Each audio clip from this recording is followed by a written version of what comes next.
Welcome back, my friends, to episode 25 of Beyond Bricks and Mortar. Now, today I'm joined by Rabbi Lawrence Hajioff, British-American writer, educator, and community leader. Now, in this conversation, we talk about a lot, including Rabbi Hajioff's upbringing, his background, his education in political science, as well as his unexpected path to becoming a rabbi. But the deeper elements of this conversation is what truly excites me. A considerable portion of this conversation is focused on marriage, as well as the effort, the challenges, and the work that it takes in order to maintain it. One of my favorite questions I asked Rabbi Hajioff in this interview was, how do you have the perfect fight? We talk about life, we talk about love, we talk about the importance of community, about social support, and we highlight how these specific elements contribute to one's own well-being and their personal success. Overall, this conversation was incredibly insightful, and I really had a strong feeling that a conversation like this would add incredible value to this audience. I don't want to reveal too much. This conversation truly speaks for itself. If you are new here, welcome.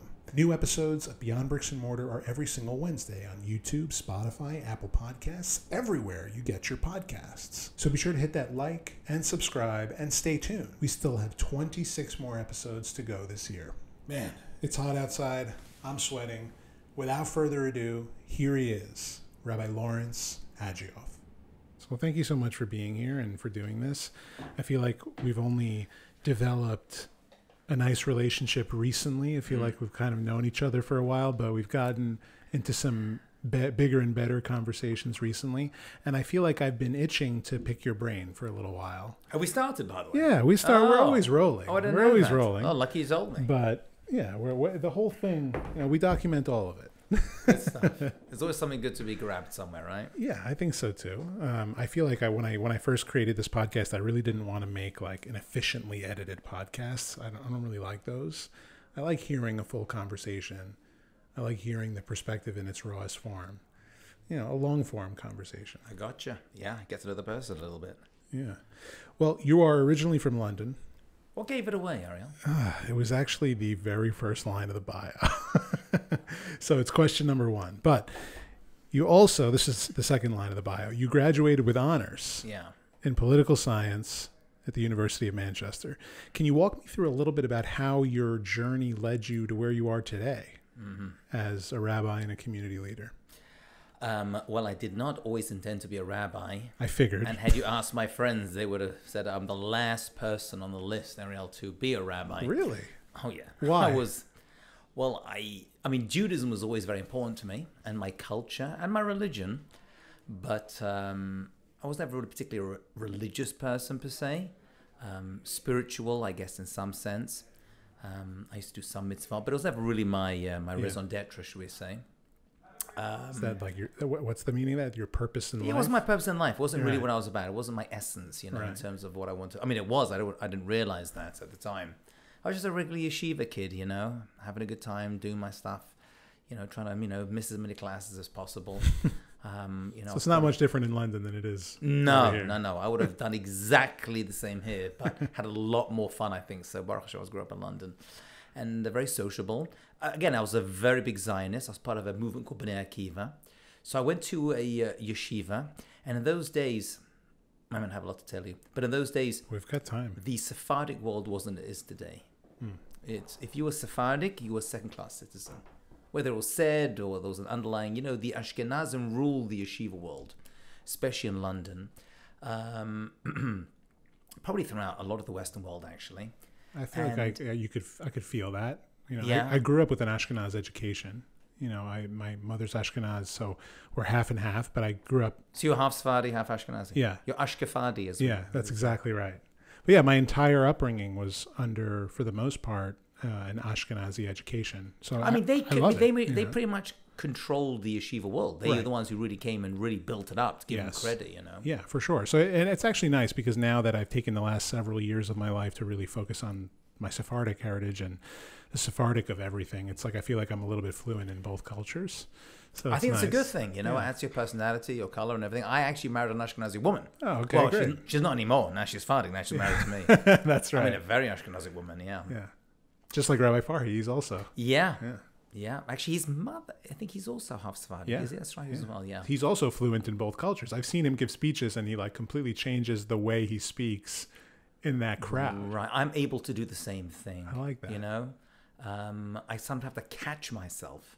Depends who I'm speaking to, when I'm speaking, because some people don't always appreciate it. Yeah. You know, we always come up with that. What about the food? Do you like both? Yeah. Me too. Yeah, I grew up really with, like both. I mean, I'm fully Persian, 100%, right through my bloodline. We actually 23andMe, and you know. But does your wife cook anything Ashkenaz? She does, actually. Mostly for my kid. I remember the first time I saw kugel. Come on, you can't go wrong with potato kugel. It has like first- the perfect amount of oil. It's I know. like- It's just, I remember I was a teenager. The first time I saw it, I was at a kid dish. I still remember it. And I was like, wow, this is a large potato pancake. Yeah. Whose idea was this? It's a potato pie, It's a basically. potato pie. Yeah. So I didn't grow up with there was no kugel in my house. There was no, you know, Ashkenazim have sweet foods in their dishes and on the plate. Yeah, like craisins and things Right. like that. And Yeah. I I don't knew- love that. I found it very strange. I was like, go to have lunch somewhere. And they'd say, would you like some like sweet kugel? I was like, what is that? And That- like, yeah, it's got to be spicy too. It's got to have the right amount of black pepper. it's cake. It's literally cake with your meat. This mixture never really sat well with me. Yeah. But Well, Persian is more sour. it's more sour, not spicy. It's got No. spices. It's not hot. No, it's Although sour though. I have Indian family. My cousins are actually Indian because my family were in Persia and half went to India. And actually, my grandfather had a stint in India as well on the way from Persia to London. His older sister, was actually on the national hockey team of India. Oh, that's cool. Not ice hockey, field hockey. Field hockey. Okay, Yeah. interesting. I guess there's no ice in India. Do you know what it was, Ariel? It was I discovered this recently. It was actually Avada Yosef, Zecher Tzaddik Levracha, who made it cool to be Sephardic. He actually did just like increase. He was obviously a great posek, a great decider of halacha, but he really added a lot of like pride in being Sephardic in the Sephardic world. He really was one of the main people in the world, I think, who changed around. Now everyone wants to be Sephardic, right? yeah. It's in right now. Yeah, it's cool. It's like to be Sephardic. Oh, you're like culture, you know, and you're like, you're worldly. That's right. Oh, really? Oh, you're from Iraq. You're from Syria. Wow, that's so cool. I would think that you generally get a very positive response with your accent. I feel like it helps. Like a New Yorker listening to someone from the UK speak, you feel it feels very proper. It does. It does help because people think that if you have a British accent, you're more intelligent, which mostly are, but that's not the point. You're pretty intelligent. I always say it opens doors. Yes. But once you're in through the door, you got to prove yourself. Yeah, you know of what course. I'm saying? Of So I can course. give a very, very nice, it definitely helps if you're in New York and speaking with a British accent. Well, you graduated with honors from University of Manchester, so you've got something going on in that noggin.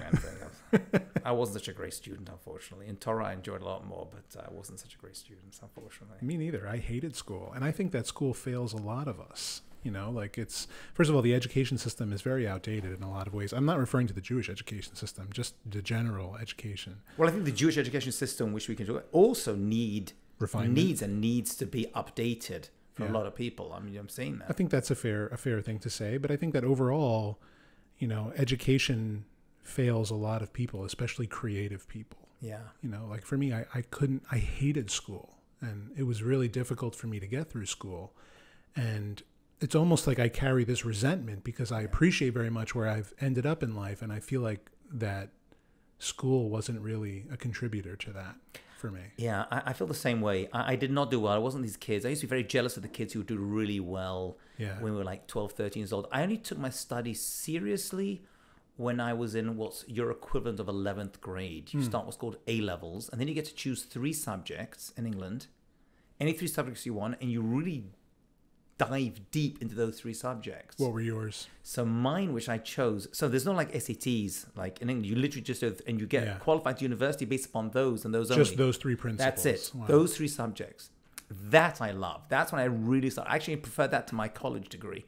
I did English literature, which I loved. I love Shakespeare. I love Chaucer. I love Blake. I love that stuff. I did sociology, which I basically did just for an easy grade. Right. And political science. And actually, I hate politics. So there you go. But the English literature for me was, I wanted a degree in it, but everyone's like, it's useless. What are you going to do with that? Right. I regret that a little. I should have done that in history. I regret not finishing university. and I was close. You didn't graduate? I was 15 credits away, and I didn't graduate. And Good for you. the truth is, you know what it is? I don't regret not finishing college. I regret not finishing what I started. I felt like it set almost a bad precedent. For who? For me. I feel like there's a chance that when you do something like that, it makes you a little bit more okay with walking away from something that maybe you don't really love or you're not so comfortable with, instead of seeing it through. Is that a little bit? Am I being a little hard on myself? No, I mean, I think you are, but that's how you became so successful, because you're a person, Berksham, who, I don't know. You know what? I'm in two minds. I teach college. I've been full-time faculty at this university for 23 years now. And I'll be honest with you, undergrad, and I probably shouldn't be saying this as an undergrad, faculty member, but undergrad education, for the most part, I think it's pretty useless. I know it's a very strong statement, but a lot of what they teach isn't practical. There's nothing really there. Unless you're going for a master's or something, in other words, you need a stepping stone. It's really become almost obsolete. I mean, my daughters went through the very religious, yeshiva system. They went to Israel, they got credit, they came back, they did an undergrad quickly, and then they got into a master's degree. My oldest daughter graduated with a master's in social work. That you need. You know what I'm saying? You need to have that, and the experience comes with it. My other daughter is now doing a master's in education. So the master's degree I hear, but for the amount of people they push into the undergrad system, I believe, I'm going to make a guess, this is me speaking, half of them shouldn't be doing degrees. Yeah, well, I mean, if you're doing something targeted, like becoming an accountant or an architect or a doctor or a lawyer, like there's a target, there's a place you're going with this. But if you're doing anything that's really entrepreneurial, if you want to build your own business, if you want to be in the real estate business, if you want to be in the entrepreneurial world, undergrad education, I agree with you. But even the blue collar, the blue collar stuff, like being a plumber, there's a lot to be said for a lot of jobs that don't need that. Maybe they need some course or qualifications. I don't know, going through a liberal arts degree for the amount of people that do it in this country. And here is a business because they pay a lot. In England, a very small cohort of every year go into university, only like 10%. Really? It's every Jew, but only 10%. Yes, they're because the government pays for it for the most part. So they're more selective. And there's no like athletic scholarships in England. You don't get in because you're a good soccer player. It just doesn't exist. When I came here, I was like, you go into school because you're good at football. But the government pays for your higher education? In England, well, when I was in school, they paid for it totally. Wow. It's really amazing. But now it's changed. It's interesting. Like a lot of these social systems that they have in different European countries, it's like they work well. It's almost like the only thing missing from these countries to make them perfect is capitalism. Right. Right. England is a large degree a socialist state in terms of like the health system, but then again, people come to America for treatment. Right. I mean, the best doctors are here. Let's be honest. They're coming from all these other countries. And they're like, so there's something to be said for the education you get over here. But I just think that the undergrad degree has been overdone. I don't think, I see it in my own students. They come from the Jewish world, so they're pretty smart. Many of them shouldn't be doing it. They should do it because their friends do it. They just want to get something to do for the next few years. The parents want to be somewhere, That's what I think. Yeah, I think that's definitely fair. I do want to come back to the question, how you journeyed into becoming a rabbi. Okay. I don't want to avoid the question. No, I know you're not trying to avoid the question, but I feel like I could talk about this all day. Everything that I think that is wrong with the university system and with our social systems and whatnot. I just feel like capitalism is missing from some of these European, especially like the most beautiful ones that have so much to offer. Right. But I agree with the medical system. I agree with you. I've sold property to people who have come over because they needed property to be here and to receive treatment. Really? Sloan Kettering. Wow. #1 cancer center in the world. My father-in-law, when I actually met my wife, within 2 dates, my father got diagnosed with cancer. Oh. He was in Sloan Kettering. I would say I actually had the cheapest dates because it was the vending machine at Sloan Kettering. My goodness. A few dates, because that's where I actually first met him. Wow. Right? Baruch Hashem, he survived and he's well and healthy. Baruch Hashem lives in Florida.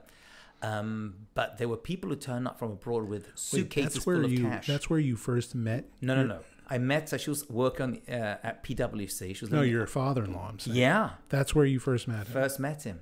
My wife was like, So you got to meet so my father. did he got diagnosed short when you guys first got together? Within a few dates, my wife would know exactly, within a few dates, he got diagnosed and he went in for treatment, which was successful. It's an excellent hospital. It's like, there were many foreigners that come in there who come with suitcases of cash in order to pay for their treatments. Yeah. But that's amazing. You know, I heard a story that like brought me to tears when I heard it years ago. But there was a young couple who just started dating, and you know, within a couple of dates, they fell in love quickly. And the girl found out that her father was diagnosed with cancer. Wow. And it was terminal cancer, and he had a limited amount of time left. And she was like going through this just as she started dating this guy, and she's revealing this situation to the guy, and she mentioned something like, you know, he won't be at my wedding one day. God. So he looks at her and he said, let's get married. Like right there. He's like, let's get married. Like, just so that the father-in-law could actually be there. I know how I feel about you. I'm not saying it won't be easy, but let's just do this. Let's take a chance and give this to your father. And she agreed, and they got married, and he walked her down the aisle, and he passed not too long after. Wow. What a tremendous mitzvah. Today they're happily married with children. You know, like it was. That's a beautiful story. Really beautiful story. Yeah. This was a long time ago that I heard it. It took me time. I was one of the, quote unquote, at the time, like an older single. I got married at 20, I think I was just about to turn 28. And all my friends were getting married in their early 20s, you know, in the yeshiva that I joined. Yeah. I didn't actually know I was going to be a rabbi well till I finished university. I finished university. I went to Israel for 1 year, studied at yeshiva, and I was on kibbutz. I was on like this was called Hachshara, which was a very Zionistic year. And we worked on kibbutz, and we started at the Zionist Institute and spent a number of months in yeshiva, where I didn't really study too much, to be honest with you. Then I went to university. Youth is wasted on the young. It really is. If I could do it all again. It really is. I probably did the same, actually, now I'm thinking about it. But it was it's like, yeah, like you're very fun. happy where you ended up. But at the same time, I agree. I would have milked my year in yeshiva more if I could, you know. But again, youth is wasted on the young. I did make up for it, though. Because I finished university. I did my 3 years at Manchester, so 3-year degree in England. After my year in Israel, and then I started to work, and I thought I was going to work in media. Actually, that was what I was doing. I worked for MTV, and I worked for a couple of news channels, and I thought I was going to work as a journalist, and I was doing stand-up comedy on the side. Unsuccessfully, I just want to add over there. But I got a few gigs over there. I have some funny stories about that. Pretty funny, but not funny enough. Not funny enough. Self-deprecating I am, but not funny enough. So I did that for a little bit. And then I started to go to classes, shiurim, like we have, you know, with Chazak and Safra. And the more I started, then I met various Rabbanim along the way who started saying, you need to learn more, you need to do more. And this is when the outreach movement was at its infancy. You know, it was just a very unusual thing to do. Right? I mean, I'm sure you went through a very similar thing when you started to go to classes. I'm sure it was like a gradual process for you. Yeah, I mean, I grew up Orthodox, but you know, there of course in my single years, I had my moments where I veered away and enjoyed my time. But no, once I got married, and then once, you know, my wife and I were working on having children, you know, that lit a spark in me to become more involved again and become more embedded, you know, in the synagogue. I hear that a lot, actually, wanting to, you start to look to the future more. Yeah. People usually date and get married because they're in love. They don't think about, well, where I'm going to live and who I'm going to be with and the community. Right. They don't really think about that too much or enough. I think, you know, you basically answered the question. So we'll move on because I have questions on this topic, this topic specifically. But I think that a clarity that most come to after they've moved past like the honeymoon phase in marriage. You got to marriage already? I'm not married yet. One second. We'll get to that. Okay. We'll get to that. But I think like what's interesting, you know, if I'm thinking about it in you know, my own life, I think that's a good barometer to ask questions off of. But, you know, when you get through that initial first couple of years in marriage, one clarity comes to pretty quickly is that marriage takes work and that most of the work people think happens just getting to the wedding. Yeah. Getting there is like a lot of work, right? But then people forget that once you get there, that's really when the real work begins. Yeah, absolutely. I always tell people people are very try to attain marriage, but maintaining it is much, much more difficult. Right. I've done many, many weddings. I performed maybe 150 weddings over the years, Ariel. And in order for me to marry a couple, I usually know one or sometimes both of them. Right. Many of them have met through my classes, programs, events, trips, And one of the things I always tell people when I give lectures or seminars, which I've been doing for many years now, is that marriage is very hard work. Actually, one little anecdote on this. I was speaking at an NCSY seminar many years ago. This is high school outreach organization, public school kids. NCSY stuff. Good organization. Yeah. Good people. So I was speaking there, and I talk about relationships because these are kids who are getting into relationships, love and marriage and stuff. But they're not thinking marriage yet. They're talking about relationships. So I was speaking. I make a lot of jokes about marriage. One of the things I do, my wife likes it. She doesn't mind. I say my marriage is psychological. She's psycho, I'm logical. Although I changed that to I'm psycho, she's logical, which is probably more accurate. And whatever. I grew up with that kind of humor. And I'm speaking how difficult, how hard work it is, put a lot of effort into it. And I have like 7 bullet points I go over in the lecture. And a girl comes up at the end, a single girl. And she goes, Rabbi, can I ask you a personal question? I was like, sure. She's like, Rabbi, are you in a bad marriage? I was like, why do you ask me that? Because you keep speaking about how difficult it is. I'm like, I'm in a good one. Yeah. Can you imagine a bad one? Right. The amount of effort. Many years later, not that many years later, she got married, had kids. She walked over to me at another NCSY seminar that she was on our madracha on with the student. She's like, you were right. Yeah, I get it. Yeah. Well, yeah, I mean, it takes work. So, like, for example, in your book, Will Jew Marry Me? Thanks for the plug. I by the way, appreciate that. Very solid title. Really like you. that.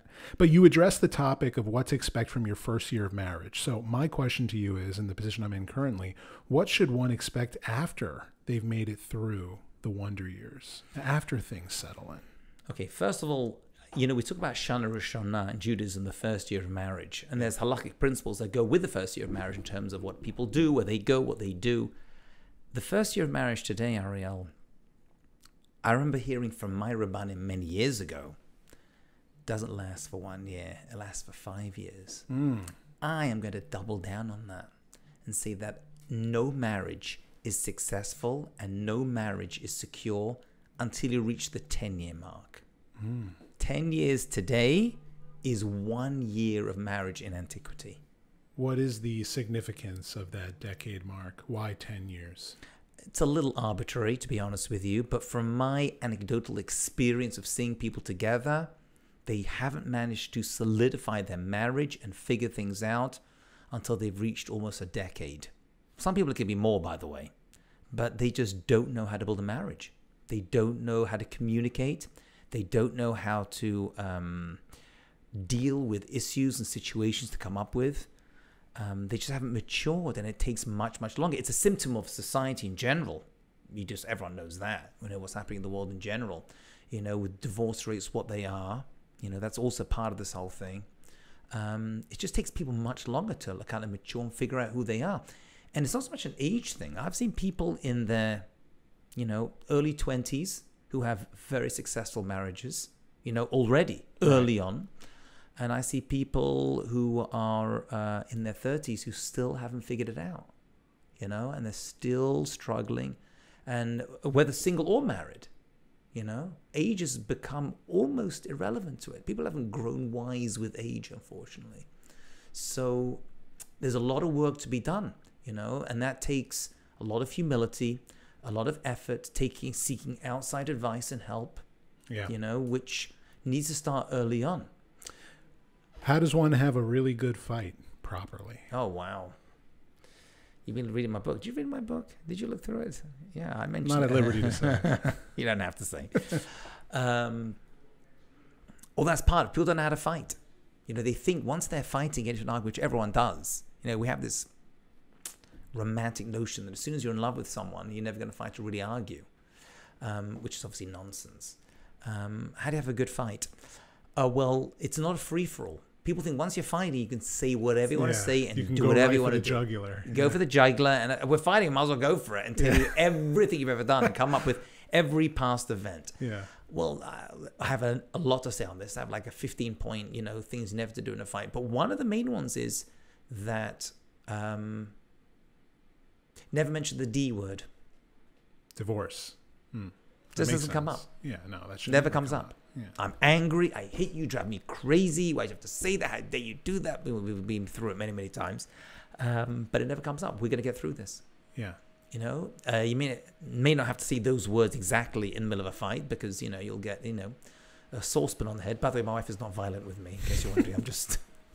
She's You've like a closet of weapons for her to use against you. Exactly.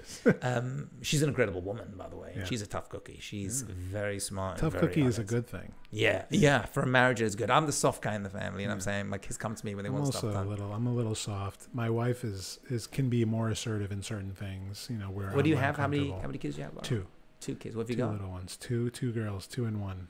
2 and 1. Lovely. Yeah. Yeah. I've got I got 4 girls, and then we had a son after that. So I live with 5 Jewish women, Ariel. Wow. I want you to think about that. Yeah, you know what? It's funny. Like whenever I tell like a Sephardic person I have 2 little girls, it's like, oh, you're going to be treated like a king. Maybe at some point. Yeah. But right now, I'm the cash cow. Right. Although my kids are very, very good kids. It's tough. It's really tough, especially in this city. You know, I think like one of the things I've been thinking about a lot, which has been helpful, especially like I feel like when things are challenging in business and in life, that it makes it also difficult to have effective communication with your partner because your mind is preoccupied. Oh, 100%. There's no doubt about it. And I mean, the cell phone thing as well. Yeah, absolutely. I mean, you like lose yourself in it. But I think like what I've been working on a lot and thinking about a lot over the last few months is perspective. Mm-hmm. You know, is really going deep in that world because life has some real uphill challenges, especially in a city like Manhattan and trying to raise a family. So what is your perspective on perspective? Wow. Because it's hard, right? But like we have everything. Like that's how I try to think about it. Like we do have a lot of the creature comforts. You know, I think about how much money I spend in a month. You know, compared to what we used to, and I'm like, I can't believe. You know what I'm saying we have literally. You know, we're blessed, Baruch Hashem. Yeah. We're very blessed. You know, we're able to live. You know, for the most part, Jews in America, for the most part, live pretty lavish lifestyles. I'm sure you know the stats more than me. But that's not sufficient. You know, we need emotional intimacy, and that's missing for a lot of people. I sum it up like this: I think the emotional intimacy and real intimacy between people, and you can blame society and cell phones and and all the rest of the internet, but in the end, it comes down to that. Which is why I have to give a plug as a rabbi, but I believe this to be true. Shabbat is crucial. Being able to have Shabbat, being able to have this ability to be close to each other, at least have one day a week where you're able to still be, aware and present.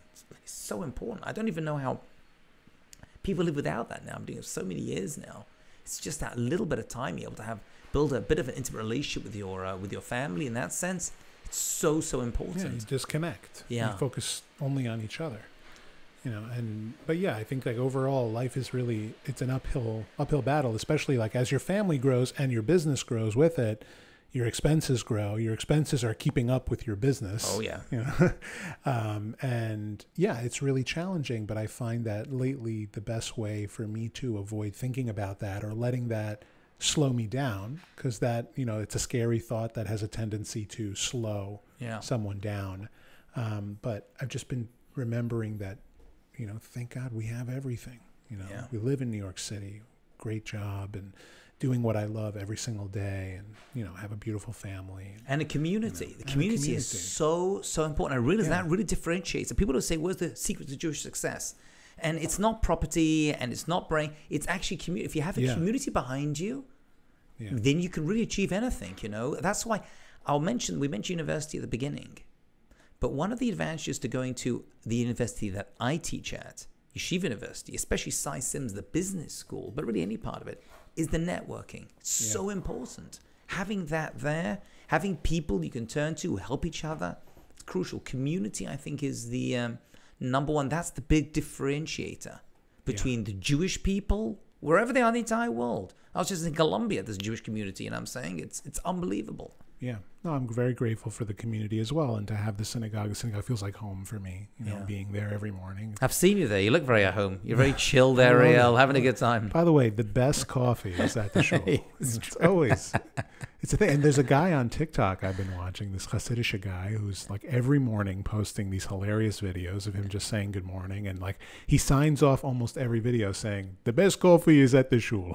His shul? At the shul, like at shul. Oh, at shul, yeah. Yeah, the best coffee is at shul. Could be the people that make it taste good. Yeah. Really, could be. No, I mean, it could be. The camaraderie, especially in our shul, in our Bet Knesset, is superb. Really is.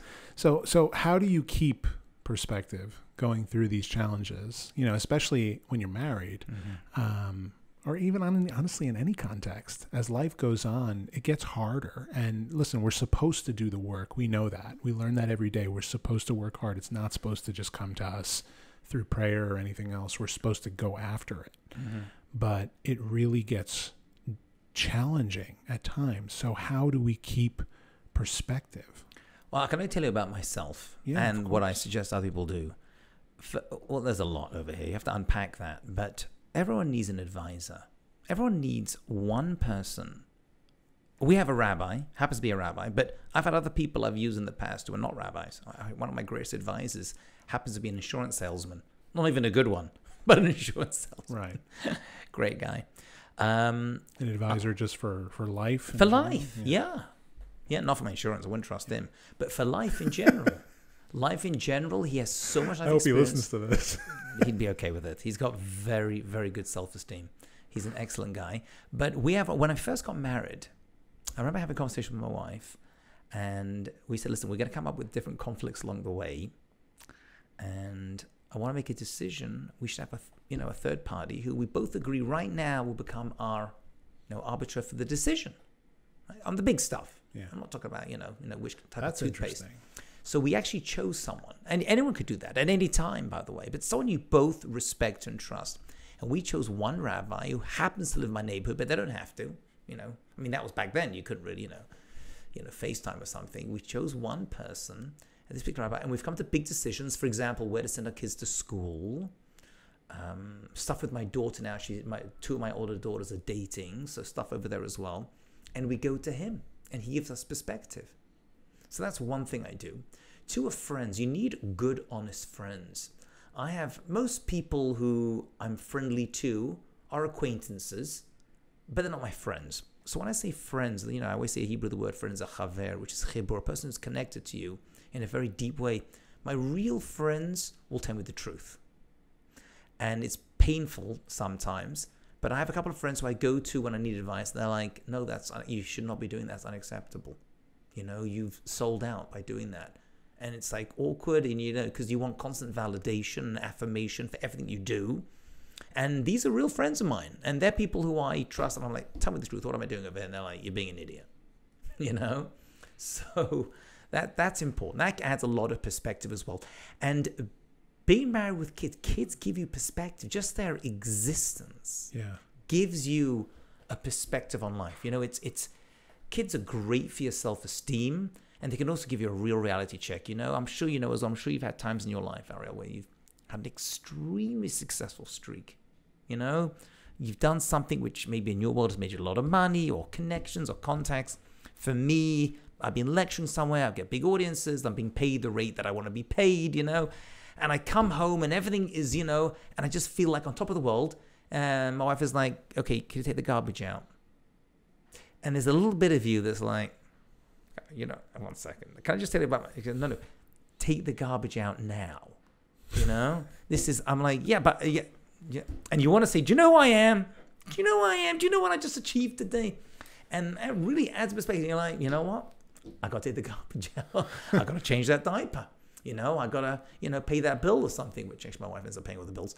But whatever it is, then it really adds a lot of perspective. So just marriage itself, if you do marriage right, because a person could do marriage wrong, like anything in life, there's a perspective that comes with it. And kids, they tell you the truth. Yeah. What are a few things that make doing marriage right? The first few things that come to the forefront. Again, I got a million things to say on this. And I want to hear your perspective too. Be very quiet. Few things to making marriage right. Listening. Yes. Really listening and not letting your pride get in the way, which connects to what I said before. That's what I find. If I'm really honest, that's number one. not letting your pride get in the way, keeping yourself whole with good self-esteem, but not being ego, I think is a marriage killer. Yeah, absolutely. It really, you have to approach it as a partnership, you know, and you have to approach it like you're in it together, no matter what it is, whether it's whatever's going on, like whatever's going on in your business is also going on in your mind. You have to let your partner into that. You have to let them help you. Yeah.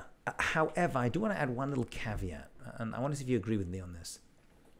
Your wife or your husband is not your therapist. No. Not everything going on needs to be kind of like vomited out. Oh, I agree with that 100%. You know what I'm saying? Yeah. It's a bit of a danger. People think, oh, she's my best friend, I'll tell her everything. She doesn't need to know everything. I think that therapy is great for everyone too. Like, I think that's great to have someone, like you mentioned an advisor. I think it's also great to just to have someone to speak to. Yeah. To be able to vomit those words out. Absolutely. You know? And it doesn't need to be a spouse. No, it doesn't need to be. They need to see every, weak chink in your armor. You go through phases every day, every man goes through periods of fear and scared about money or family. If every time that comes up, you throw it onto your wife or your husband, you got nothing left. Makes it hard on them. Yeah. It's not fair. What are you doing? Right? We have 1,000, men especially have 1,000 thoughts on everything. Yeah. They don't need to know everything. Right. Some things can stay private.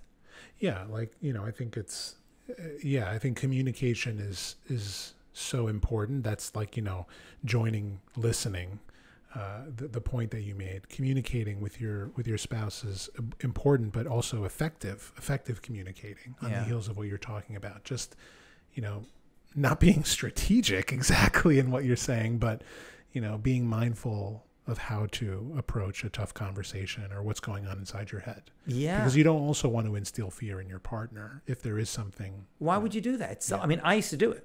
When I first got married, everything came into my head. I thought, well, she's my wife. She's got to know it. Right. But if you have 20 episodes of, let's say, I don't know, concern or fear that comes to your mind, what, you got to hand that over every single time? No, yeah. So what's that doing? Yeah. Sometimes I tell guys, just keep your mouth shut. And give yourself time also to process whatever's happening, and instead come to your partner with how you've learned how to deal with it or what your steps are going to be to deal with it. Yeah. For me, it's, thank God it's easy for me to tell my wife if I've had a bad day. She'd probably tell by looking at you, Ariel, at this point. How long have you been married? We're 6 years. Wow. We just celebrated 6 years. Wow. How old were you when you got married? I was 28, 27. Oh, okay, same time. Right. Okay, you're a young guy. Yeah. As you got a full head of hair. That's why. Yeah, that you guys won't let me cut until next week. That's true. You look good. Don't worry. You look good. You carry it well. I appreciate it. At least you got a full head of hair. I forgot to get a haircut before Passover, so I was kind of stuck. But it's I've developed to the point where, and again, this is part of marriage just being hard work. You have to get comfortable also to let your wife know if you're not feeling all right. Yeah. But not every time. Sometimes it just passes. Yeah. You gotta find a balance. You gotta be open and communicate, but not every time you feel down, you need to just kind of sometimes you gotta just walk in and smile and just make it work. Yeah. Yeah. Nothing wrong with that. And the truth is, we should always be practicing a way to stay up. Yeah, I think it's good for ourselves. Yeah, staying up is that's a good workout almost. And a good sense of humor. You got to laugh, and we have a family chat. Like everyone else. Like everyone else. But just me, my wife, and obviously, and the 5 kids. And we post videos. My wife has a thing. She's okay with me saying this, by the way, where she has night terrors. Ever since when we first got married, literally the first week of marriage. So you wake up screaming. Wake up screaming, saying things, talking, chasing things. It's crazy. It's all to do, if you want my opinion, like a past life experience. Does she still sleep walks and stuff like that? She sleeps walks. She does a lot of things. So I think she ever wake up in the garden or something? Not that bad, but she's gone to the kitchen. But she walks around, she talks, has conversations. So I actually end up filming her doing this pitch black so you can't see her. No. And I post it in the chat. Oh, she loves it. Oh, 100%. It's fantastic. That's absolutely great. And I can't get to the phone quick enough. That's amazing that you guys can as a family reveal those things to each other, my family that are so personal and so intimate. Everyone should. I mean, in my immediate family, and my nuclear, I'm not saying it to cousins, you know what I'm saying? Yeah, you haven't seen me for 7 years. Listen to this. And she finds it very funny. I mean, everyone has to know their spouse. She loves it. Yeah. You know, I play it back for she plays, you know, and her like, you know, asking questions, seeing things. I mean, my first week of marriage, she like woke up and said, "Fire, fire." And I woke up like startled. I'm like, oh, there's a fire in the house. And then I'll turn around, she's asleep. And I'm like, my heart's beating now. I'm like the whole night, like, what the heck was that? Like, oh my God. And now it's just normal. Do you sleep with like earplugs at this point? No, I'm just used to it. And I just fall back. I'm old now. I just like fall back to sleep. It's great. I love that. My point is, a sense of humor is key.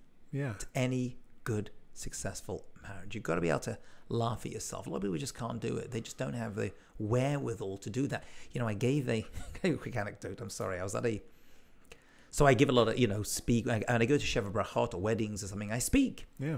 So, you know, I always tell like jokes. You know, that's my style. I like a lot of jokes. You're a comedian. I'm a comedian. So I like to tell jokes and stuff.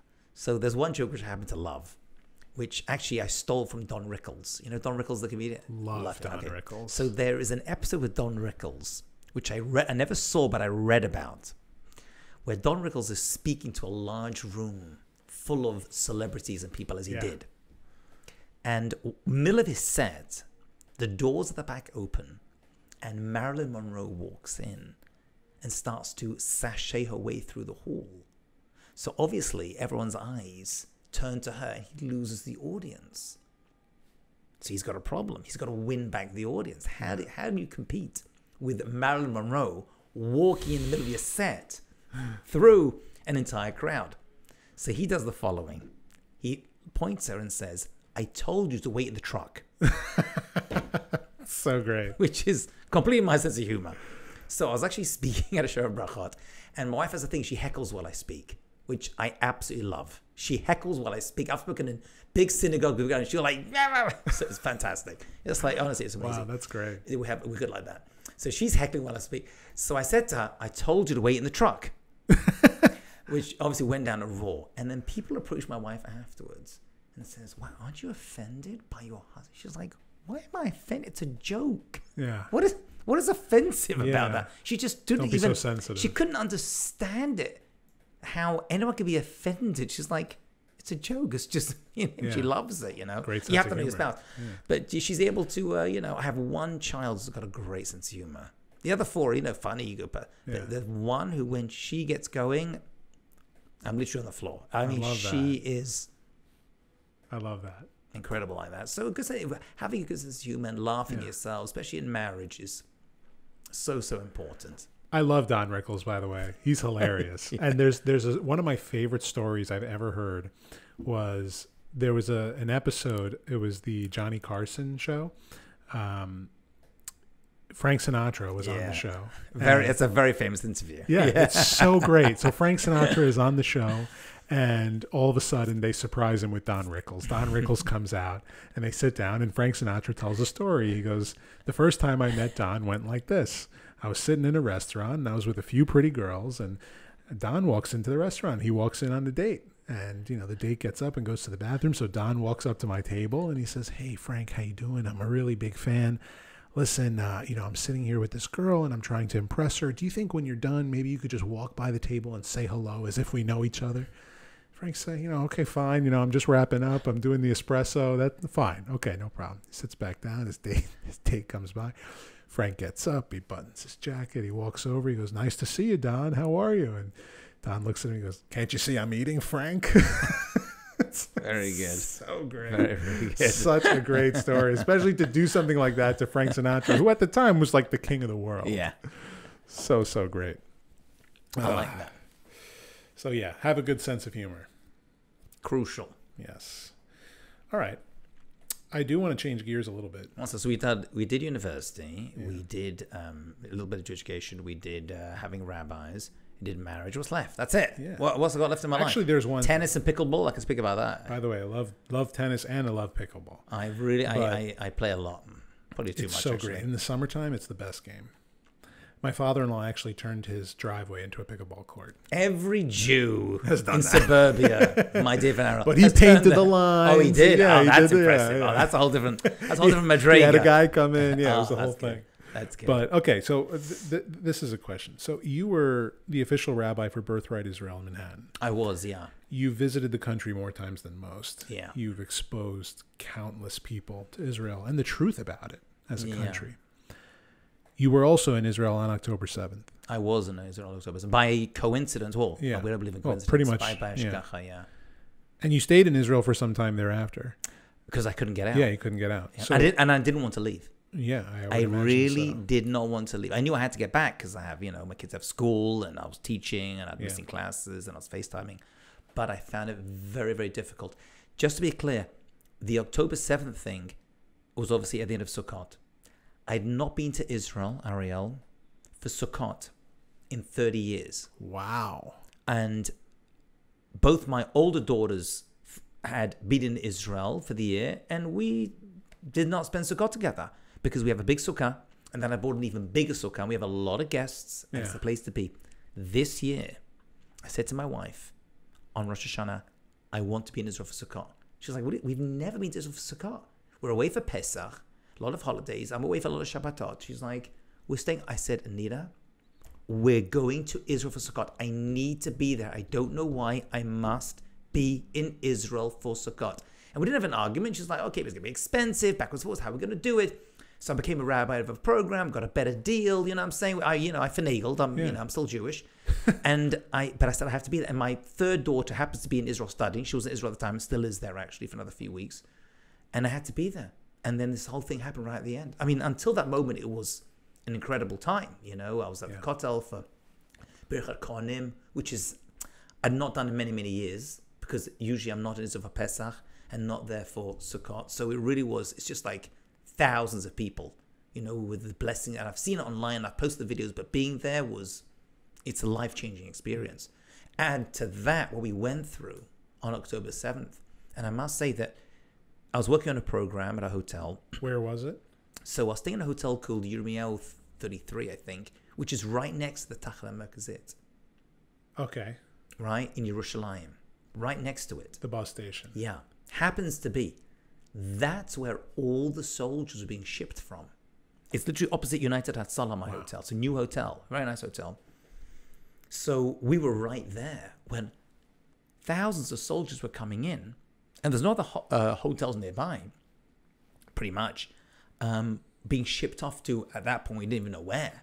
We didn't know what was going on. It was complete hefkerut. It was completely, crazy. So we were able to go there and see them and bring them food and pray with them. And these boys, because there were some girls, mostly boys, however, basically in Bet Knesset, or they're having their, su'udas for, Simchat Torah, and they're turning up, and like their parents are dropping them off, and mostly because it's Yerushalayim, so most of the kids are actually religious. Not all of them. I mean, boys there were smoking, but many of them really. And they're sitting on the floor. There's no chairs for thousands of people. They're sitting on the floor waiting for the bus to come. Some are arriving by their families. Some are bringing taxis. And they have no food. They have no water. They're for hours until they get, the right message to go, on the board. So we go down and we didn't know what to do. So again, we brought them food and stuff. And then I was like, I want to give them a bracha. So we went, and my wife and kids did not want to go. And I dragged them to go. And they thanked me for that. To see them. They were scared. They were like, there was like talk at the time, and I realized that they're bombing and there's stabbings on the streets. There was a lot of false news that were coming out. People were scared to leave the hotel. We were running. There were attacks coming in of bombs, so people were running to the secure room. Yeah. The madad was happening all the time, and I don't care. We're going to go. If they can sit outside, we can too. And at one point, we actually had a chazan with us. There's a good friend of mine called Shulam Lema, who's a famous chazan, cantor, the nicest guy in the world ever. And we went down and we sang with them, and I gave each one a bracha. I must put my hand on 500 heads to give brachot that day. Wow. It was so very powerful. You really were meant to be there. Must be. It was just incredible. And just the location was just exactly, it was literally 2-minute walk away from all these kids who were just sitting there. We brought them food and water, brought a Sefer Torah. Wow. We said Tehillim with them. It was just unbelievable. We gave blood. The blood place was right there as well. Yeah. It was just, a unique, horrible experience, but life-changing. Yeah, absolutely. And now, fast forward however many months at this point, it feels like it's been forever at this point. The IDF is in Rafah, and they're trying to get to these hostages somehow. What do you think? How do you think this is going to shake out? What's going to happen? I don't know, but I must say one thing to you. Today, there's been videos circulating. Today, Yeah, I can't watch them. me neither. I'm on social media a lot. You know, I'm on Instagram. I post on Instagram. People send me a lot of messages, and it comes up, and I refuse to look at it. Not because of any political reason or something. I just can't handle it. Yeah. It literally breaks me down, takes me back to October 7th.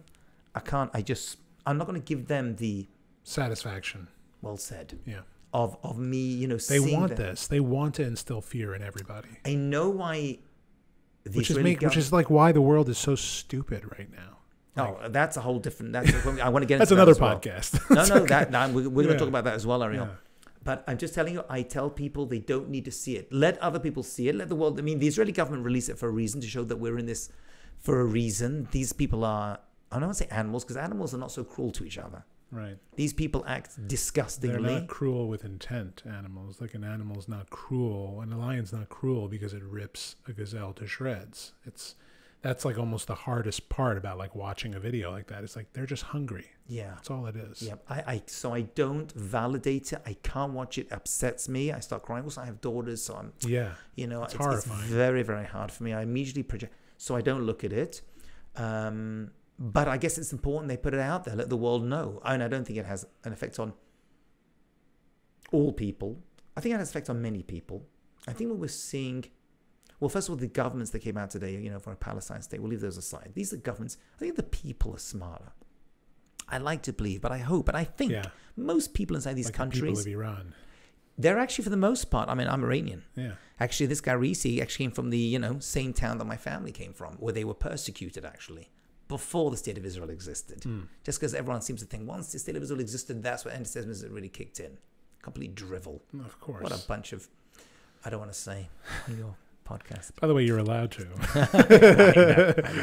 I know. I'm wearing my rabbi hat. Yeah. And okay. headphones. A little So I nibble can't do pay that. is okay. Yeah. Sometimes okay. On the tennis court, I said, what happens on the tennis court stays on the tennis court. Do you like, as a rabbi, do you give yourself like any forums to allow yourself to curse and just Me and my wife privately, and on a tennis court. okay, So good. if you want to see that aspect of me, get on the pickleball court, tennis court. You get to see. we got to play.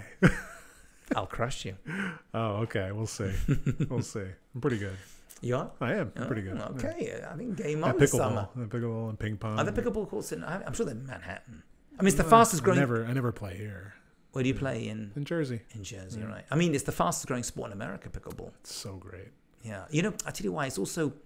It's less space. It's more doable for people. I play with people sometimes in their 80s. I'm like, wow, they're good. Yeah. You can be at that age and It's still also, be. It's quick thinking.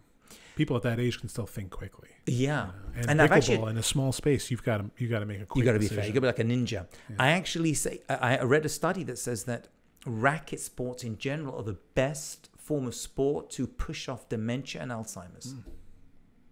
Interesting. Yeah, I don't remember where I saw that. Probably because I've already said dementia at this point. But yeah, I've been racket into sports specifically. Interesting that you mentioned that it's good for dementia and Alzheimer's. I've been into the more extended fasting periods for that reason. I've read a lot. Is that how you lost your weight? Well, I do a lot of intermittent fasting, but no, I worked on my weight over the course of a year. But one thing I'm into doing now to keep the gut clean is to do like extended fasts. How long is extended? Like 72 hours, water, water, broth, No food. electrolytes. I've only attempted it once, and I'm going to do my second attempt next week. Oh my god! But it really cleans you out. You feel like a new person by the time you reach the end of it, because all of this bacteria and all the issues that we have mostly in our body are rooted in our gut. There's no doubt about it. Yeah. So you remind me of a Mel Brooks sketch. You ever hear the 2,000-year-old man? No. It's amazing how most Jewish people have never heard. It's one of the most classic Mel Brooks interview Mel stand-ups. Brooks is old school. I gotta get back. I gotta like Mel watch Mel That's Brooks. my favorite stuff. movies: Blazing Saddles, Young Frankenstein. Yeah. I mean, I was into this stuff before Yeah. the. My favorite movies are like Back to the Future and Lord of the Rings and like those, like The Godfather, Casino, Wow. Goodfellas. You need to go old school. You ever seen Blazing Saddles? I have seen Blazing Saddles, but maybe I because I only watched it once. I couldn't fully. You need to watch it appreciate with friends. Yeah. With a little bit of schnapps. Like The Godfather needs 3-4 watches to really fall in love with it. They were very good. Yeah. No, there's one scene where he's the character as a 2,000-year-old man. So they're interviewing him and saying, things about society. It's actually quite deep in a sense as well. So sorry to take a tangent. Please. They're talking to him.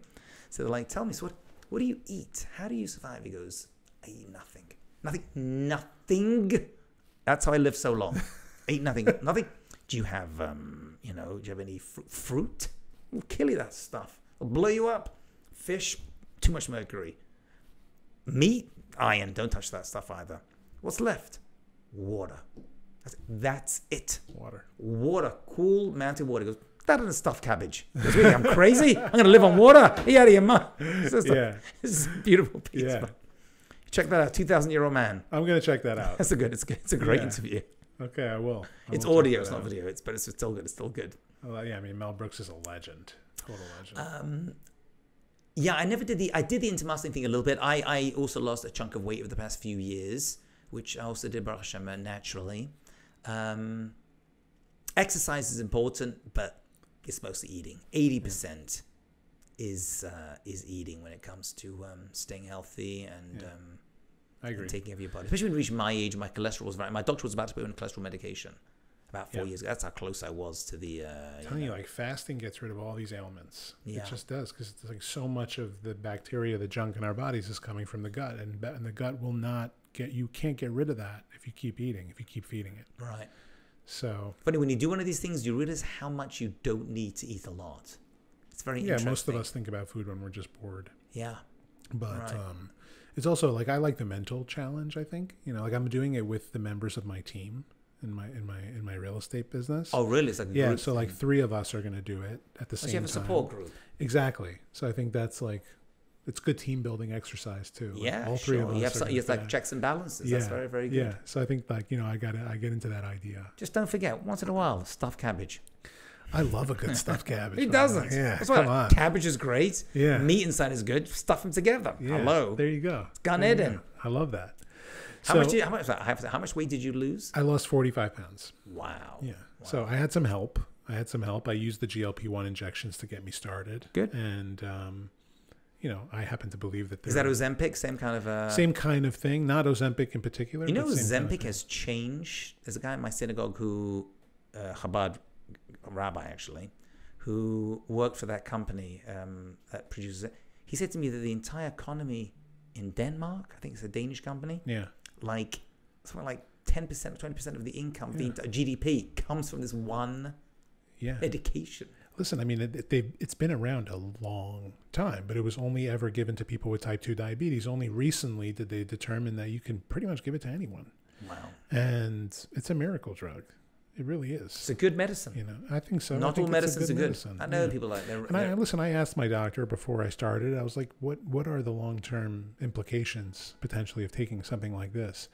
And he said to me, he put it perfectly. He's like, the long-term implications of you being at this weight are far worse. Right. That's good advice. You got a good doctor. When you lose weight, everything comes together. Right. It really does. I hear that. And that's my father's favorite thing to tell me is healthy body, healthy mind. He's right. It's true. He's absolutely right. It's true. I think so too. Yeah.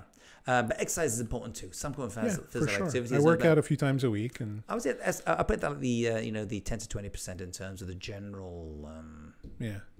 Well, also once you lose weight, it's good to like get fit and cut. I lost about the same. I lost about 45 pounds, around the same, I think. Yeah. It's life changing to lose that kind of weight. Your energy goes through the roof. Your testosterone my gets knees stopped hurting me when I play tennis. Interesting. You were carrying around a lot of weight.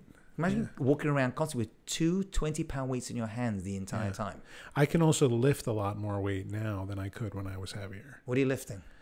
It depends on the movement. If it's like a back squat with like a bar on my back, it's like close to 300 pounds. That's a lot. So I have strong legs. My bench is like 180. It's nothing crazy.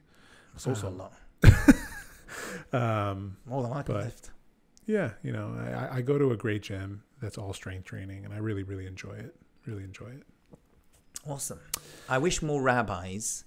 I I'm going to tie cared the Jewish about thing. being healthy and fit. I tell you something, and not only that, I must say another quick anecdote, if you don't mind. When I first became a rabbi, I went to my rabbi, who should live and be well, Yisrael Rokowski, just the most incredible individual. Most of my Torah comes from him in terms of my presentation and everything else.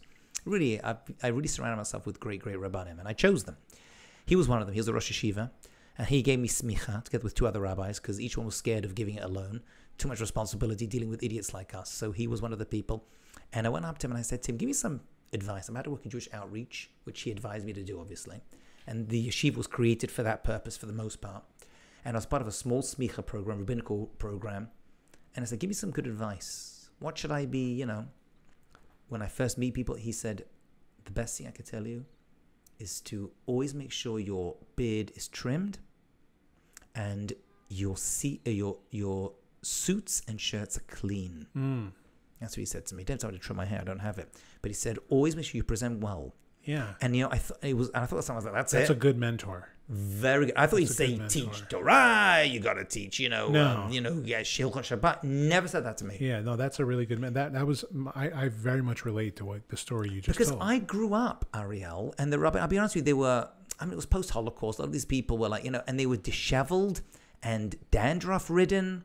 And they, with all due respect, many of them stank. Yeah. And if I want to do, and these are people that they wanted us to emulate, to want to be like, to want to achieve. That's what you want to be. You want to be a role model. How can you be a role model if you're not even willing to take your own personal appearance? And there's halacha in this in terms of a Kohanim. The Kohanim, if you remember, the priests were the ones who used to teach Torah.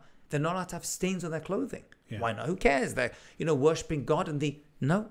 If you represent Hashem, you should present well. That's why we have uniforms. Well, yeah, if you're going to have a meeting with God, you'd dress the same way you'd meet with the CEO of somewhere. Just look nice. I don't know why they gave in. So in terms of your physical health, if I see a rabbi right now who's obese, I'm like, I'm sorry, you got to do something about this. Now there's no excuse. Yeah. There's no excuse. By the way, take shots. I don't care. To have stomach surgery. It doesn't. I don't judge anyone. I would do the same thing if I was like 300 pounds. Right. It's not okay. It's only the people that have never really experienced any sort of weight challenge that are judgmental about people using that type of medicine. Like it's like every gym trainer will be like, "Oh, why are you doing that?" It's like, dude, look at you. Like, have you ever? They say that gym trainers say that. Yeah, they do, and it's like, what, have you ever been through? That's like, stupid. It's like, going through challenge with health. That's really serious, and it's like, especially when it's lifelong. So for me, and listen, I went through a period where I lost 90 pounds, like in a year. I went to a nutritionist, I lost 90 pounds, and slowly it came back over the years, and and then you get married and it comes back even faster. Yeah. And so it's like, listen, I already went down this road. I had enough. As Jews, we have 80 feasting days in the Jewish calendar and 6 fast days. We do a lot of eating. Wow, I never thought of that. 80 feasting days. If you work it out, beginning of Yom Tov, after Yom Tov, add in all the bar mitzvahs and the weddings. I don't even need the weddings or mitzvahs anymore. Finished. I just turn up. I thought you can. I see people like pinned to the the smorgasbord table. It's ridiculous. I'm like, how many stomachs do you have, for goodness sakes? The first mentor I ever had in business, I interned in finance, and this was a good friend that my father grew up with in Japan. And he's a Japanese guy, and he ran a Japanese investment bank. And, he actually recently passed, but this guy, like, really, I credit him for like helping me jumpstart my way in business. And, I learned how to write a great email in this place, everyone needs someone like that in their life. Yeah. It's a blessing to have people like that. I've had people like that. I've had a few who just got me going and really gave me a direction. Exactly. And him, like, he used to have a policy in the office that if he didn't like your tie, he was taking out a scissor and cutting it off.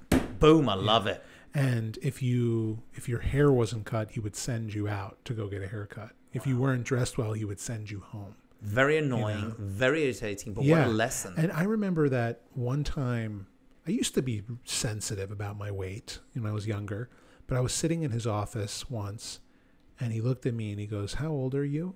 And I said, I think I was 18 at the time. I'm 18. Oh, you're young. I'm 18. And he goes, "Let me tell you something.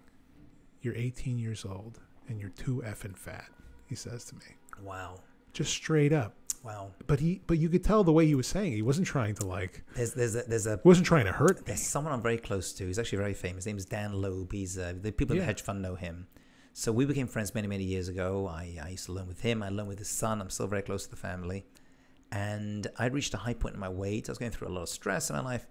And he literally looked at me and I think this is, how he runs his business, to be honest with you. He said, you're a rabbi, you're obese, get it together.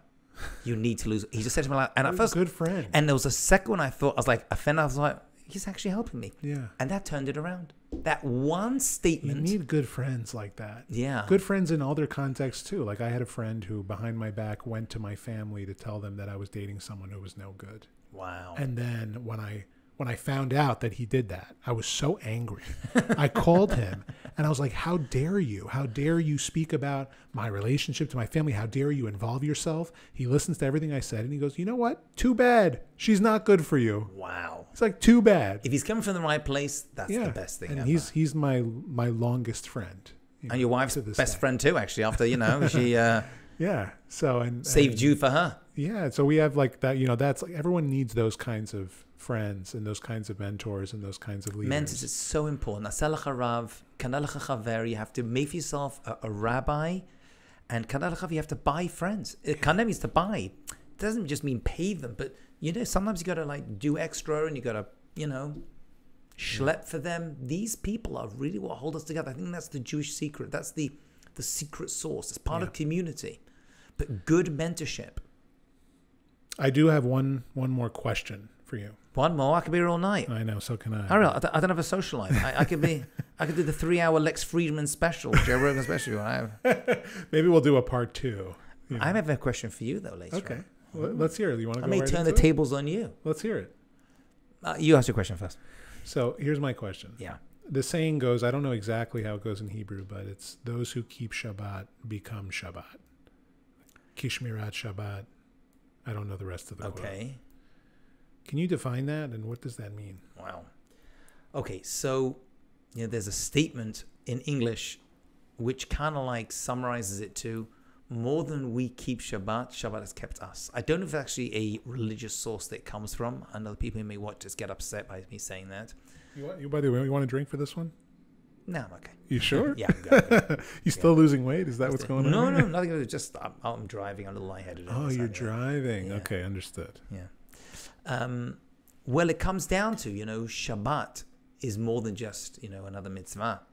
It's a lifestyle choice, Actually, why do you even ask that question? Why did you pick on Shabbat more than anything else? I could ask you about kosher. Yeah. Shemitah. So I think that I try to live by 3 principles in my Judaism, is Shabbat, Maaser, and Shalom Bayit.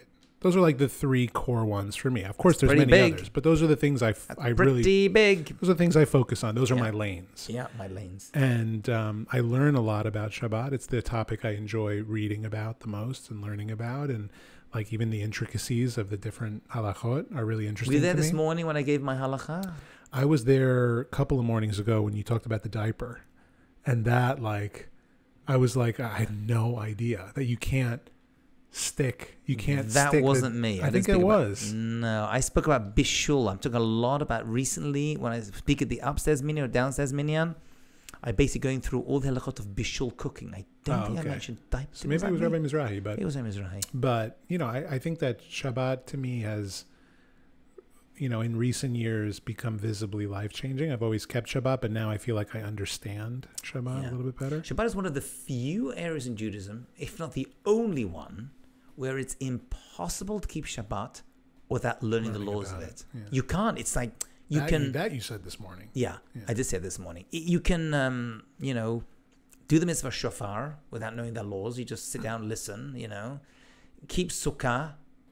Right? You just kind of like, someone else builds it for you. But Shabbat, everyone's got to do it, and everyone's got to know what to do. It's just so much intricacy. There's only one area of Judaism that we don't really have so much now at all nowadays, which is as intricate, which is the laws of the Bet HaMikdash. Now that is also extremely intricate and valued very highly in terms of reward and punishment, by the way. 2 extreme areas of Judaism are Shabbat and the Bet HaMikdash. And the 2 are related because we learn out the laws of Shabbat from the Mishkan. Right? That's the 39 Malachot. So there's a lot of intricacy you must learn. That's why at my university, I teach a course in Hilchot Shabbat. We go through all the Malachot once a year. It's actually one of my biggest classes, actually. And a lot of people, weirdly to say, actually come to class without even keeping Shabbat yet. And many of them take on laws they weren't aware of. Many people are scared to take the class, they've told me, because they're worried now they won't be able to do things that they do. And I point out to them, that's a fallacy. First of all, the more you know, the more you realize you can do. Yeah. You get away with a lot more stuff by knowing the intricacies and mechanics behind. It's not just a yes, no. There's a logic behind every aspect. Hilchot Shabbat is actually logic. Sounds weird, but it's based upon events, objects from the past, and how you relate to them, you know? So there's a lot going on over there, but it's impossible to... So, Ki Shemar Shabbat Yishmereni, Shabbat keeps us. I think it's the people we mentioned before, just having Shabbat in your life really grounds a family, keeps them together. I do believe, aside from Tarat Mishpacha, family purity, Shabbat is what keeps the Jewish people still here. Without Shabbat, I don't think, we're given a promise in the days of Avram, Yitzchak, and Yaakov, Sarach, Rachel, and Leah, the Jewish people will always be there. But besides that, promised by God, Shabbat is going to be it. Shabbat is going to be it. I think I resonate with what you're saying. Like when you keep Shabbat, you see those resounding impact in the rest of your life. The calm within family. Being grounded. Others do too. I don't think anyone's become observant Jewishly without experiencing a family Shabbat. Yeah, of course. It's almost impossible. Or at least a Jewish holiday, but in a home. Yeah. You've got to... Now I really love it. When you're a kid, it's kind of like a bore. It's difficult when you're a child, right? Especially, but when you get older, you're like, wow, thank God, I can't wait for it. Yeah. It's a sign of maturity. There's no doubt about it. And kids appreciate it without even realizing they do. And, we have a very open table. We have many, many people come to our Shabbat table. I love and we have certain weekends... Where do you guys live? We live in Wesley Hills. Oh, okay. Which is in Muncie, New York. Very cool. Yeah. And you got the open door policy. It's not open door. You have to knock. It's not open door, and we don't have every weekend. I know there's some families they're able to do it literally like this open and literally tons of guests from all over the world. We're not like that. We have guests, and we have something. My wife is like, no guests to Shabbat, and I never argue. I'm like, no problem. I love that too. Never argue with them. Say she needs good. My wife works, and she's just the family. The kids need us too. And we, but actually the best Shabbat are the ones where we have guests. Yeah, we have very interesting people come to our, very interesting, we actually just had a Jewish Marine who was stationed in Japan. Ooh. Who I met at the Shabbat table, and I came very close to him, and he comes to us, and he's Jewish, and he became religious. Wow. There aren't too many of those. No, there are not too many of those. Not too many of those. He was stationed in Japan, and now he's actually back in the United States. Wow. Yeah. Did you have a question for me? Yes. Let's see. I have many questions for you. Okay. First, I need some business advice. Okay. Do I sell my Bitcoin is number one? What am I doing with my... I have a lot to ask you. But what's your vice? What's my vice? Carbohydrates. Bread. I don't think I've ever said no to a slice of pizza that was in front of me or in my immediate vicinity. Food is a hard one for me. Yeah. Food is definitely my vice because I think growing up, using food as a source of comfort, that's how you gain weight. Yeah. And then somewhere along the way, when I did take my first initial step to becoming healthy, I started to fall in love with food in a different way. I started to really appreciate it and understand it and cook with it and become like almost one with it. So that actually, being in that space helps me understand a lot more what's healthy, where the intricacies are, just like Shabbat, like you learn how to navigate.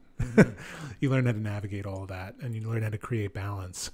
But yeah, food is like my best friend and my worst enemy. Yeah. You got to make peace with it. Yeah. Fortunately, I don't have any vices that I could really think of in business. I've worked very, very hard on my reputation, and I've worked very, very hard on building a foundation as a businessman. You do have a very good reputation. I wouldn't be on this podcast with you if you didn't have a very good name, which you do.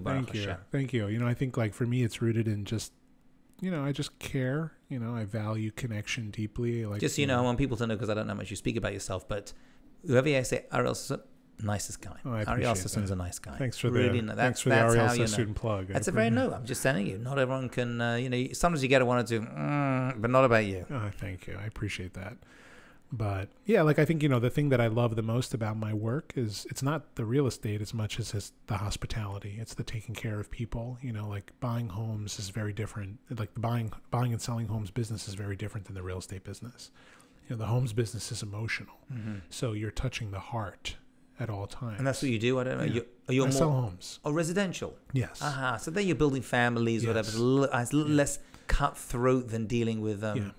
You're taking care of people and you're helping them navigate a very emotional decision. That's something that's very, very fulfilling for me. And then my world is creativity. It's this. And being the bridge in those two contexts is like my why. You're a creative guy. Is this the right time to be buying a home in, I would say America, but that's a little unfair. That's in New York really right broad. now? Listen, New York has something that no other market has. It has the desire to live the New York life. That still exists? Yes, it even does. since COVID? Because I know COVID, I think, dampened that a little bit. Is that right? A little bit, but New York has very much returned. It bounced back. And the truth is, if you look at the numbers, contract volume remained even during COVID, especially in the sub $4 million markets. Like condos anywhere between 1 and 4 million. They trade at volume always, no matter the market condition. Really buying, not renting. Because I thought it was buying. Rentals are also really people really hot. Even with the interest rates they are now, buying right now listen, in New York. There's ebbs and flows, right? But the flow never stops. It really, the spigot never turns off. People are always buying homes in New York City, and there's no market you can't do business in. So if a home is priced well and positioned well in the market, it will sell. Now, there are certain factors that can change along the way, like days on market. Days on market can expand, and you might be on the market a little bit longer than you expected. But for me, my approach is to tell a story with the work. There's so many options available on a website like StreetEasy that you're moving through these options if you're searching for condos between $1 and $3 million on the Upper East Side. It's vast numbers, hundreds of options, and nobody... Slow down. There's hundreds of options on the Upper East Side of condos for sale. Condos and co-ops. Between one... Can you tell me what condo on the Upper East Side is going for $1 million? Is there even a small one? I was going to say, is it's there a small even a bathroom? One, and it's a co-op. Is this the kitchen? This little area over here? Is that what you're getting for $1 million? Listen, the Upper East Side is a very vast market. There's a lot of inventory, a lot of different kinds of inventory in the Upper East Side. But because there's so much inventory, if you're searching for something, you're not going to click on everything. You're just not. It doesn't matter if you're a very seasoned professional or if you're consider yourself to just be a smart person and you're going through the options. You're just not. But you are going to click on the ones that grab you, that are captivating, that are visually arresting in some way. My wife works in property. Oh, really? Yeah. She works for a very wonderful guy. It's very British of you to say property. She works in property. Oh, what do you say here? I guess we say real estate, but I like hearing property. I like it. Yeah. South Africans say it too, property. Property, yeah. So she works for a wonderful guy. Then, if you saw him, the sweetest guy in the world. Have you never lived? But it's mostly commercial, actually. Who's the guy? That's difficult. His name is Mark Martin, Meshulam Martin. Came from Sfat. Came from a religious family. Actually, Balchuva family. Came in with nothing, just built up. Just bought and sell, first in Michigan, now all over the country. Mostly commercial real estate, though. But she learned for the last 10 years. She knows it cold. But it's different to residential. Yeah, it is. It's a different business. Commercial real estate is a business of the brain, and my business is a business of the heart. And I never had that distinction. That's a very interesting distinction. I came up with that one. You should trademark it. It's a numbers. That's the name of your book, game, right? It's a numbers. That's game. Have you written a book yet? Business of the Heart. That's a good name for a book. That's a fantastic. Write that quickly. Trademark it before your viewers do. Wow, I'm so happy you came in today. Business. It was worth it just for that little nugget. Yeah. Business of the Heart. Yeah. That's a great name for a book. I mean, whoever's listening, don't take that name. In I'm on it. I mean, I also, as a side point, so I wrote 3 books. Thanks for you to mention them. I appreciate it. There's a I don't know who said it. Maybe Mark Twain or someone said everyone's got a book inside them. Ooh. I think everyone should write a book. I agree with that. And everyone should write at least one book. I would love to write a book. I would love to write I think you absolutely should. I do a lot of coaching and mentorship. I only take on new real estate agents to join my team. I don't look for people with experience. I like to be a mentor, take a professor approach. And people say to me, I've been asked this many times, how to write a book. And I just say, you just sit and write. Yeah. That's honestly it. You don't think of chapters. You don't think of Yeah. think of stories. I'm sure you've got. I've heard a few of it today. A few anecdotes, a few Sure. things you heard from your mentors. Like that Thai story is a fantastic, anecdote. You just write, Yeah. and then it just kind of like ooze out. And now it's so simple. When I first wrote my first book, you had to need a publisher. You got to find them. You had to do. Now you basically just bring a book out, write it, stick it on Amazon, and you just print them one by one. I had to print 2,000 for my first run. Oh, that's annoying. So, yeah, it's very annoying, Yeah. storage. But this is great. Amazon makes it so I like easy. it. I like the idea. I also do think I have a very specific approach as it relates to sales. Like my approach is very much focused on connection. It's not aggressive. It's not, it's really about getting to know the person that you're. Well, you have to because this is the biggest investment they're probably going to make their entire lives, buying a home. It's a more prolonged approach to closing a deal, but it's more guaranteed. People got to live somewhere. Yeah.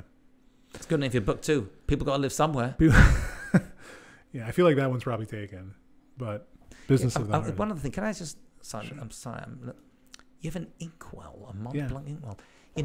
I grew up using fountain pens. I don't use it really ever. It was just there as a prop. Well, it was a gift. I have the pen. It was a gift, and once in a while, I'll use it to sign an important document. I loved.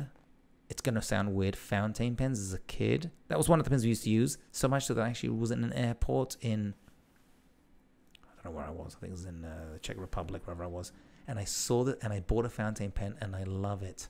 Yeah, they're cool. I don't get to use pens too often, but I find you have to write really fast with a Mont Blanc fountain pen, and you have to write in script. Like if you don't do those things, you're just going to have huge blots of ink on the page. I used to buy. I remember the blotting paper. You'd write. You have to have a special paper that would come and blot it to get rid of the excess of ink. Right. So that's the thing. If you don't write like quick and suave with a Mont Blanc fountain pen, like you're just going to have these big blots of ink. It's like I talk a lot about how. Sorry, I'm prolonging this more than you wanted to go. That's okay. But you had a relationship with a pen. Think about it. You got using this pen right now. I've got. Plastic. I have a relationship with this pen, by the way. You do? Yeah, I do, and I have many of these pens. This pen specifically. I like to collect hotel pens. Yeah. Okay, but if you lost that, you'd be like, okay, there's another hotel pen I can use. Well, this one has a specific weight. It's got a feel to it. This is the Hay Adams pen from the Hay Adams in DC. And I just love it. It's got something to it. Yeah, it writes so well. And every time I stay at the Hay Adams, which is like once a year when I go for APAC, I go to them and I always ask them. This is one of my favorite hotels in the world. I ask them, "Can I please have a pen?" And every time they reach into a drawer and they give me a handful. Oh, lovely! That's I always leave with a bunch of pens. It's worth going just to get that line full of pens. They're so nice about it. It's a good pen. Most people don't have plastic pens. I have, and I lose them. But to have something that has Would you like one? I'll give you one. You know what? You can use a Hay Adams pen. I'm going to take a Hay Adams pen. Yeah. That's my reward for schlepping 7 blocks from Safra in order to... There you go. Here's your Hay Adams pen. That's amazing. Thank you very much. Of course. Enjoy it. I'd like to thank... But you have to use it. I'd like to thank... I will. I actually do use pens. I'd like to thank the Academy on this beautiful award. I'd like to thank my producer and my parents. You're going to probably win an award for this podcast. I hope so. Thank you for being here. It's awesome. Thank you so much for being here and doing this with me. We'll do this again. Anytime. I've enjoyed this very, very much. Thank you, Rebbe. Okay.